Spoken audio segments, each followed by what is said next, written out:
Yes. Does one need the other? Like, does the Great Awakening need the Great Reset to happen?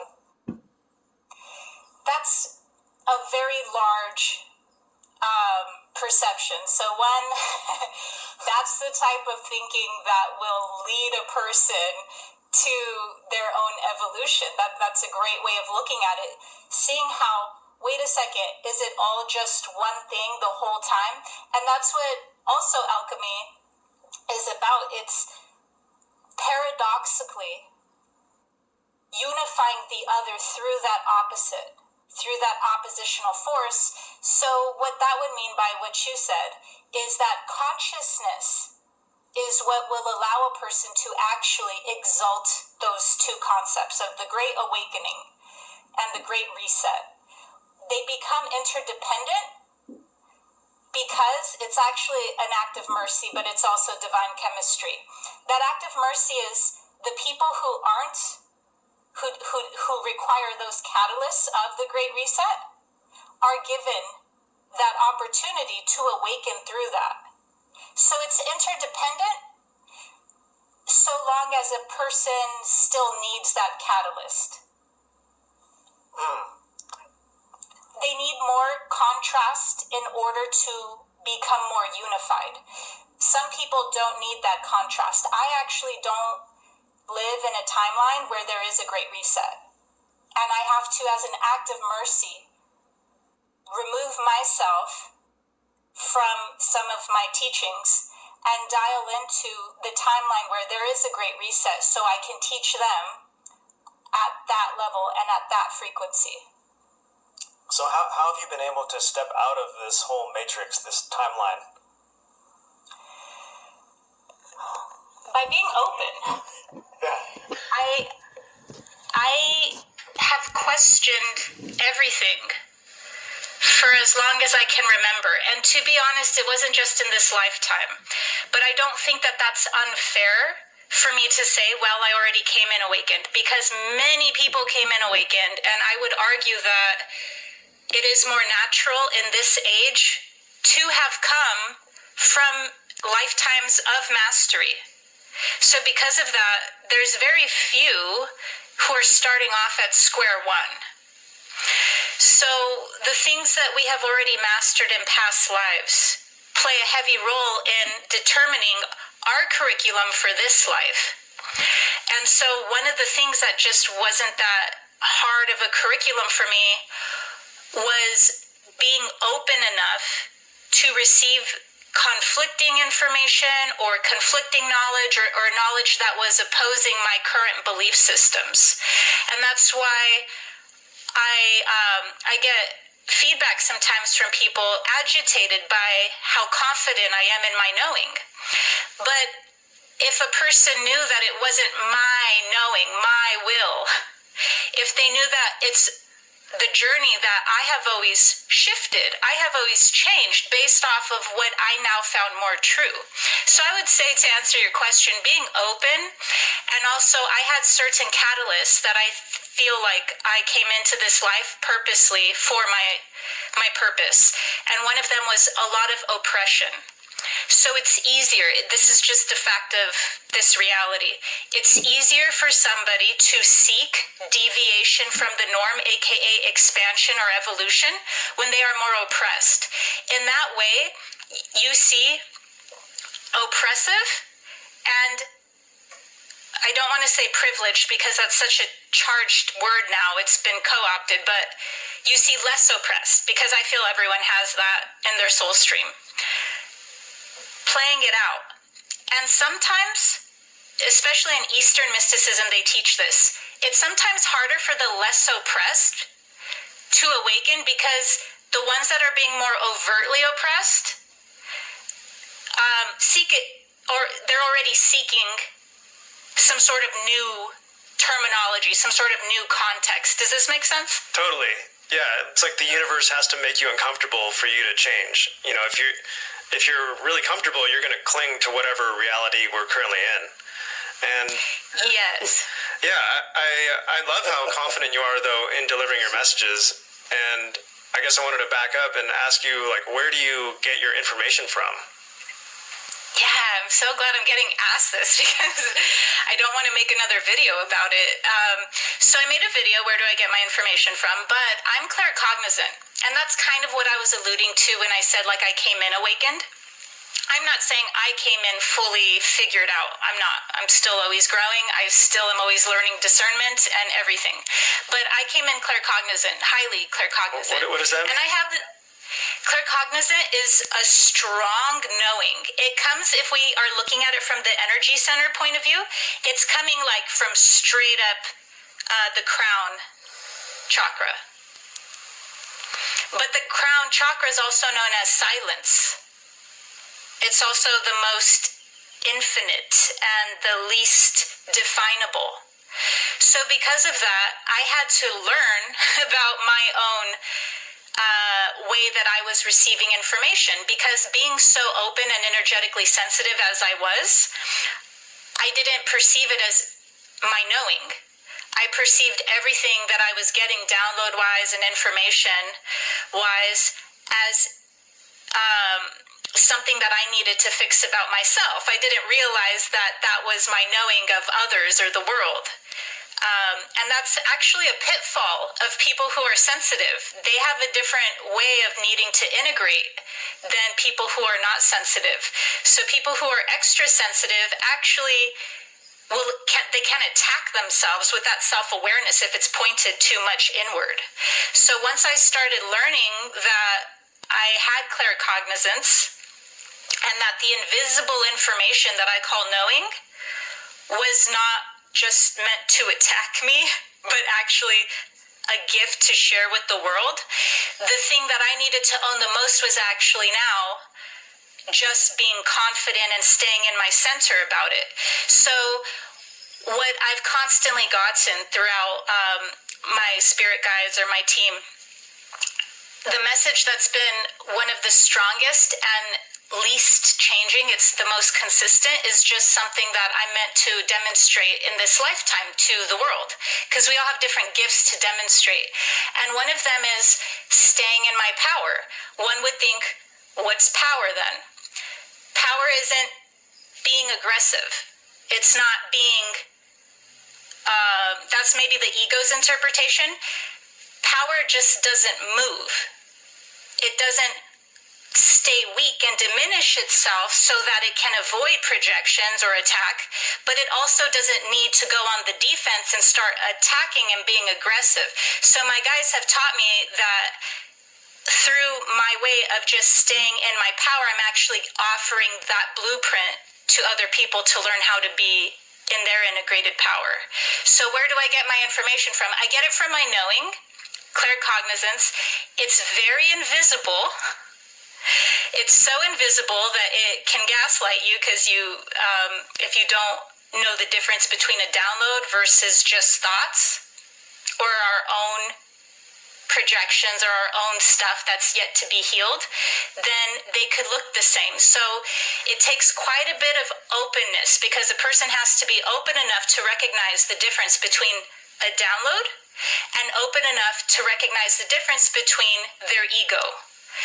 And so with that, I use mysticism as a bridge, because I don't want to just have everybody expect them to just believe what I'm saying based off of, well, I'm claircognizant, and if you don't believe it, well, then you're just not enlightened.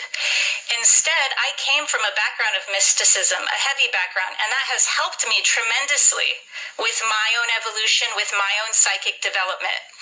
So what I do is I see what threads of it I resonate with, and I resonate with a lot of it, but the majority of mysticism, it has so much to pull from that I'm not sure. That was really. Thank you. Yes. Yeah. There's a big topic that I wanted to get into, and one I've thought about a lot is free will. And I'm curious to know, do you think that we have free will? Absolutely. Yeah.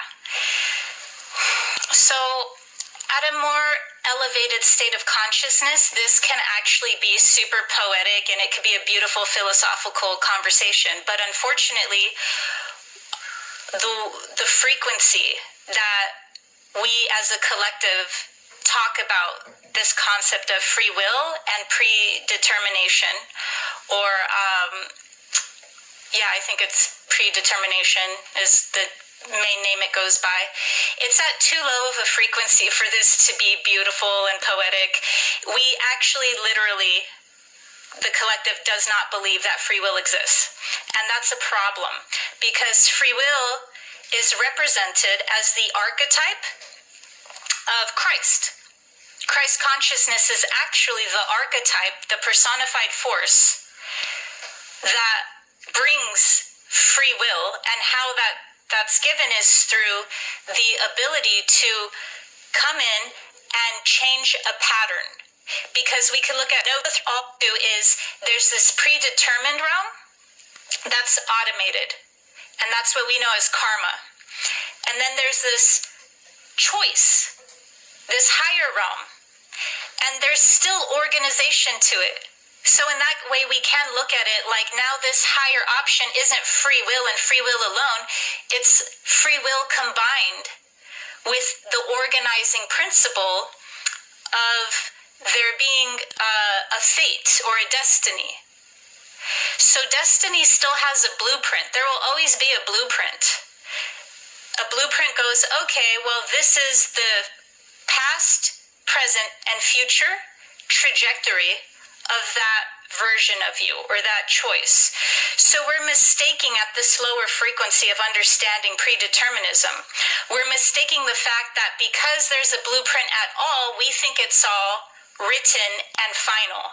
But instead, there's always going to be a blueprint, even in free will. It's just a matter of consciousness breaks a person out of the predetermined, automative, reflective level of being that we know karma. So unconsciousness is stuck in karma. That's what Carl Jung said in the beautiful quote, until you make the unconscious conscious, it will rule your life and you will call it fate. That's what he meant. He meant you're going to call everything predetermined if you don't actually develop a higher level of consciousness. Because in a higher level, now you go, wait a second, I can make choices. I have free will. And when you access that, it actually opens up. And now you get more free will. And then now you get more free will. So from mysticism's perception, mysticism is entirely 100% concerned with teaching the being that they are more than a machine and that they have free will and they can access more. That was beautifully put. That was a really inspiring answer. And I'm so glad you brought up Carl Jung, because my favorite quote from him about this subject is, "I am not what happened to me, I am what I choose to become." And I feel like everybody is a product of their environment, that we didn't choose our genetics, our parents, where we were born, all these things. But that's not who you are. You are who you choose to become. So the past is the past. And it's like driving a car. You can steer that car wherever you want. The road might be bumpy for some people, more bumpy for some people than others, but the more you develop yourself, the more your car will be able to handle bumps and go in the direction you want to go in. And I'm curious to know your opinion on, are you seeing a growing sense that we don't have free will in our culture? Like, it seems like that idea, from what I'm observing, it seems like it's growing. This idea that we have no free will. That's because we're in an age of Ahriman. Ahriman is the personified force in nature of calcification. So just like as I was talking about Christ consciousness being the personified force in nature, Christ consciousness actually in esoteric Christianity and in Rosicrucianism is the oversoul of human consciousness. So it's our higher aspect. And being that oversoul, it's the integration of opposites and the left and right hemispheres. So it's the center, it's the middle way. That's why it's depicted as the middle way.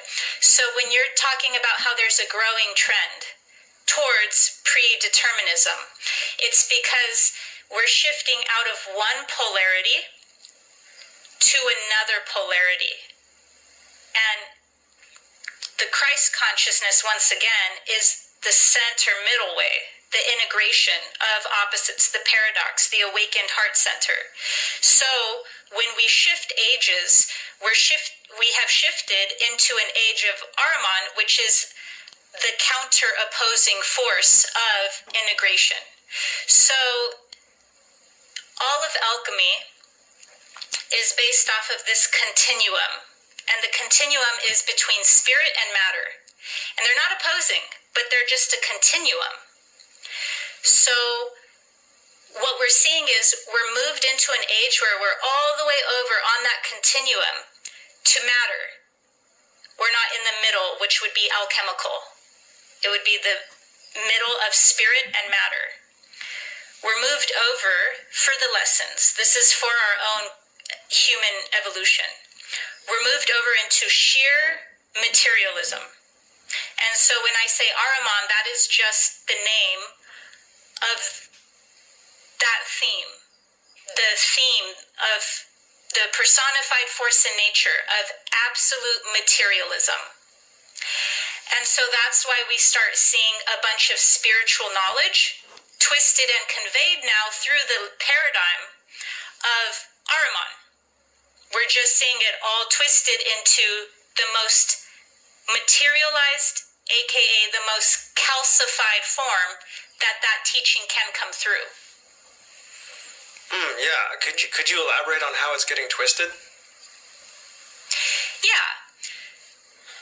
So because I like to help a person and even myself expand our consciousness, I will want to balance this perception by first saying, if it's twisted, all of creation is twisted.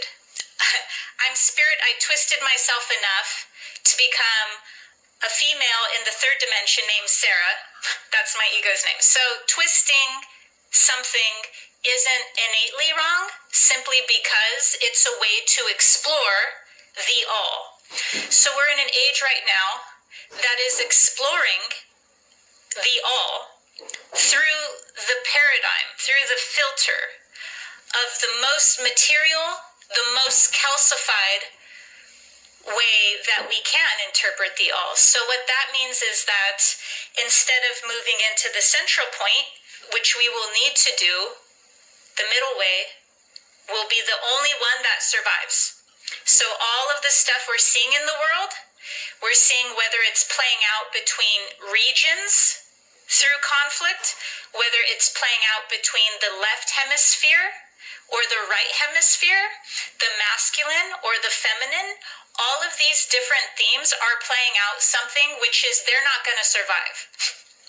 They're literally being tossed in the universal energies to clash until they break apart and dissolve. So we can look at that as the calcification. So if we're in an age that's calcifying, right, we're being over material in all of our paradigms, then that means they're too rigid, they're too calcified to actually interpret more. They're too in the ego, the individual particle of it. So I'll give the example of free will. Free will now in this limited viewpoint, if we're exploring that theme through Ahriman or through materialization, now we're going to see it, that story of free will being twisted into, oh, free will doesn't exist because, and then they're going to give you some overly hyper-analytical scientific reason as to why they need to diminish the concept of consciousness being able to have a say, to have a choice. So calcification leads to dominance. That's why we see so many different themes in the world playing out. It's because their viewpoint has calcified, it has fully materialized, and now it's only coming from that one-dimensional perception. So if it's not free will that's being diminished and dominated now through the paradigm of no, only predeterminism exists because, and then they give you some sort of math behind it, it will be another theme. You can literally give me something and I could plug it into this equation. That's how much it's dominant within our age. And it's because we're in the age of Aquarius. So this age of calcification, it needs to break apart through conflict and chaos all the things so that the only things left are the things that could survive in a more flexible, integrated, middle way state, which is what's represented as the age of Aquarius. Yes, I really want to talk to you about the age of Aquarius. But yes, many of the smartest people I know, many people I admire, they say that there is no free will, and they try to very logically explain it away. They say it's all cause and effect, and I find that that's just in general, that's just a very disheartening way to live. It's not inspiring. It's like, everything's just fate. So what's the point of anything? I think it quickly leads to nihilism, atheism, nihilism. What's the point of even living?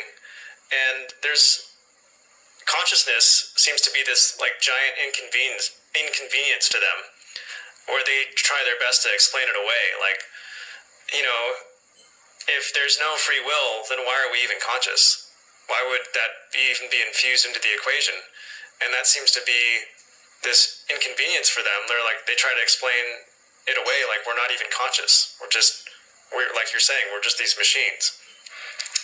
So how do we come out of this into the age of Aquarius? Is the age of Aquarius going to be this hellscape where we're all machines, or? No, age of Aquarius is what everyone's calling the higher timeline. They call. I don't care about words unless it's to teach people the difference.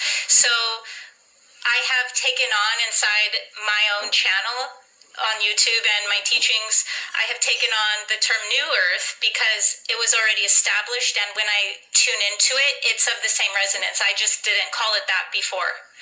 So the New Earth is actually what people are calling the age of Aquarius.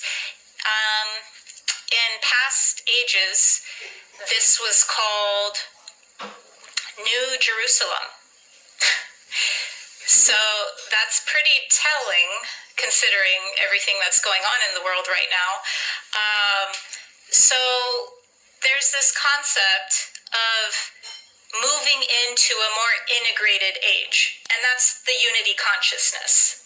So what I love doing is helping people synthesize, teaching about paradox, because that's how the higher order of this universe works. It's through the paradoxical forces. But also I love sharing the different ways that we understand a concept and how preserving mysticism, because mysticism had the majority of this gnosis in some form already flushed out.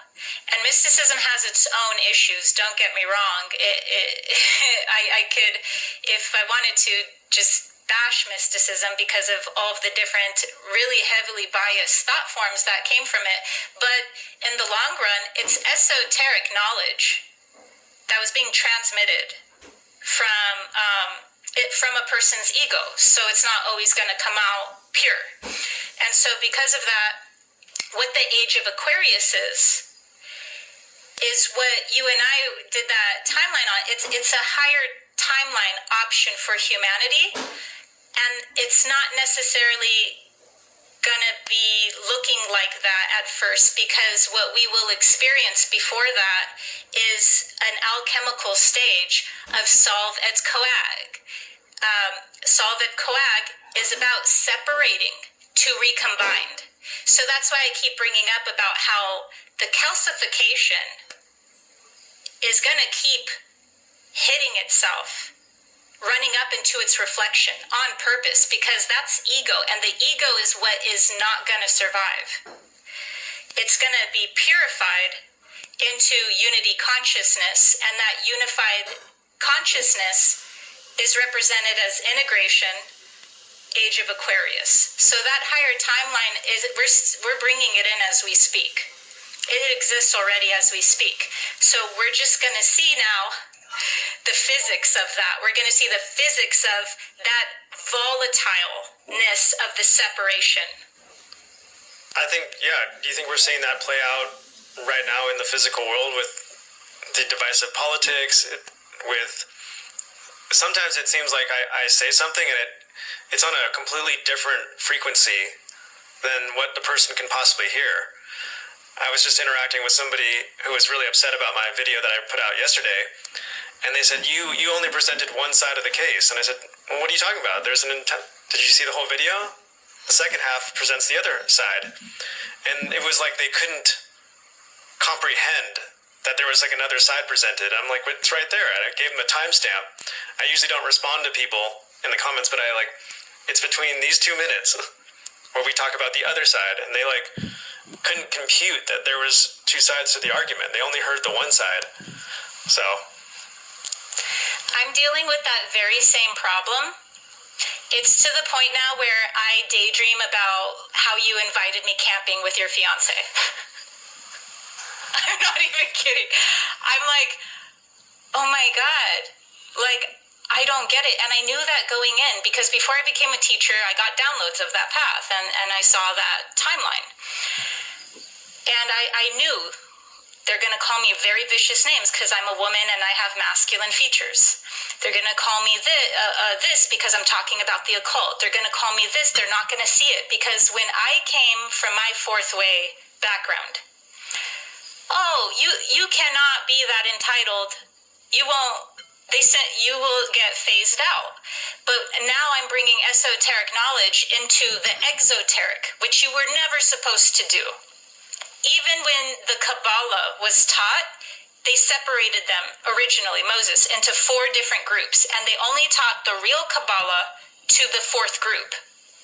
All of mysticism is organized into different layers, depending on the person's own, once they demonstrate that they're, not, I'm trying not to use some bad word. Once they demonstrate, basically, that they're not petulant and entitled, and that they can receive the information and integrate it, then they were allowed to go to the next level. And so I'm dealing with all uninitiation. And I have even started to comment back to people because if I don't, it's going to get turned into a snowball where I get called really demonic things. Yeah, I typically say it's best to not engage, but every now and then somebody will say with complete confidence a total lie. And I'm like, wait a second. And other people will believe them. And I'm like, hold on. I got to somebody says, oh, all after school videos are made with AI. I'm like, whoa. You have to put a stop on some of these things before they snowball, like you said. But you mentioned a term that I've never heard before. You said exoteric? There's esoteric and exoteric? What is it? There's even mesoteric. Oh boy. Is it worthwhile to define what exoteric is? Very briefly, I can, and there's not much to say anyways about it. Exoteric is kind of like the exoskeleton of a creature. It's when their skeletons are based on their outside. So exoteric sphere means the mainstream. That's why what we really see in the world today is the exoteric realm melting. They're melting. The only thing that will survive is whatever a person can integrate and turn internally. And that's what esoteric means. Esoteric means inner, hidden dimensions of knowledge. So when you hear a teaching on the exoteric level, it is so blasphemized, it is so profaned and twisted that it hardly resembles the true esoteric nature. So me and a few other mystics have decided that the hell with it, let the cards fall where they may, get the information out, Don't go through some sort of initiation hipster process. Those were in different ages. Now, it's a free-for-all on purpose. It's because we're at a crucial choice point. So what I'm dealing with, and what it sounds like you're dealing with, is you're dealing with a lot of petulance and entitledness that doesn't know it. They just expect whatever they perceive or they want to project to be whatever you fit into or whatever the information is. And so that's called cognitive dissonance. And, I have, when I remove myself far enough, a lot of compassion for that. That's why I'm here.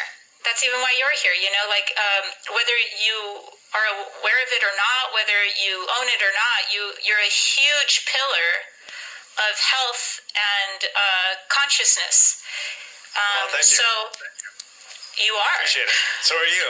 Yeah. Thank you. And in more than just one way, even with your divine masculinity. And so with that, we're dealing with a lot of the exoteric nature, which is to assume, belittle, diminish, or simply just assume, twist something to sound very confident. So I've just developed a lot of ways to keep my own health and sanity. I don't want to go too much into it now, but I will block people who just accuse me of really awful things, because I'm not going to let somebody come into my work, which I work hard on my content, and then just accuse me of whatever they feel like because of their projections and then walk out of my house. No. So I've just started really creating boundaries for my own sanity while I'm still sharing the knowledge. Well, thank you for saying that. That means a lot coming from you. And I loved how you called it the uninitiation. I think that's such a fitting term. Because I'll see comments that are really hateful, like just super mean, hateful, and then they'll say, I'm unsubscribing. And I'm like, well, thank you. I mean, you're kind of doing me a favor. And I do type back snarky comments sometimes. I'm like, oh, that sucks. You seem so nice. Or something like,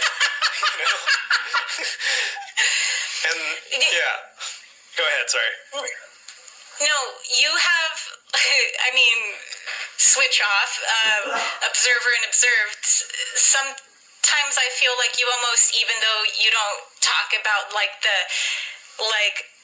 blatantly provoking things that I talk about, blatantly, you have this really interesting form of challenges because you have such a large platform, and I normally see people with that large of a platform crystallize. But in that sense, you're what one could consider a true alpha, because you don't care about if other people are pretending to be something, or you don't care if other people think that's what something should be. You literally can hold and maintain as much as I don't even know all of your stuff, but I've seen your content and I've subscribed, so I see the topics you talk about even if I don't watch the videos. You can hold so much of a larger objective perception that when you're sharing something, it might not represent everyone ever, but it's still something that will challenge or expand a person's perception. And so you deal with an interesting type of challenge because of how much you can just hold, how much you can hold. Well, thank you. And I guess I still have quite a bit of ego in me, because when you said I'm an alpha, my ego just shot up and was like, you're an alpha. Well, that term has been so distorted in this age. People are usually revering betas. And they're because they're so crazy, they're foaming at the mouth. It's actually pathetic. An alpha, even in the brainwave state, they're chill. They're not trying to prove anything because they are it. And so with that, what I meant by alpha, to clarify, is they can think for themselves. They can think for themselves. They're an individual. I wish more people were alphas. Well, I certainly wasn't always this way. It took a lot of learning, a lot of humbling experiences, and, I'm still getting humbled all the time. There's a saying, you're either humble or you're about to be humbled. And I think that's, anytime I'm not humble, I get checked. So it's that's part of the thing we were talking about earlier, is where if you're so aware of yourself, you can tend to lack confidence, and that's a big reason why I've never stepped in front of the camera until lately, because I'm always like, I'm very much behind the camera, and I'm like, what do I have to add? But like you were also saying, is it's time to just lay the cards on the table. It's time to not worry about offending so much, because we don't have time. We just have to lay the cards down and see where they fall, and if people get offended, run away, that's okay. That's going to happen, but you have to offend a few people to tell the truth, and that's going to happen.